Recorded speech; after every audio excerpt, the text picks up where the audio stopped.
అటుకుల మిక్చర్ పెద్దవాళ్ళైనా చిన్నవాళ్ళైనా ఇష్టంగా తినేది.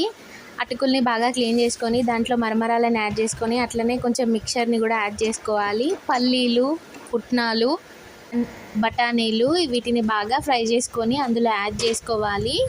ఒక్కొక్కటిగా ఫ్రై చేసుకొని అందులో యాడ్ చేసుకోవాలి. అట్లనే పోపు కూడా చేసుకోవాలి. పోపుకి కొంచెం ఆయిల్, జీలకర్ర, ఆవాలు, శనగపప్పు, మినప్పప్పు, అట్లనే ఉల్లిగడ్డలు, కరివేపాకు, పచ్చిమిర్చి.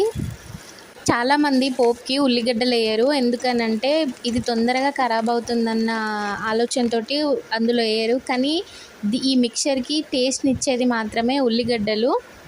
అట్లనే పసుపు, ఉప్పు కూడా ఇవన్నీ బాగా ఫ్రై చేసుకొని అటుకుల మిక్చర్లో వేసి కలుపుకోవాలి. బాగా కలుపుకున్న తర్వాత ఒక 1 అవర్ అట్లనే చల్లారేదాకా పక్కన పెట్టేసి చల్లారైన తర్వాత ఒక దాంట్లో స్టోర్ చేసుకుంటే 2 మంత్స్ వరకు ఉంటుంది.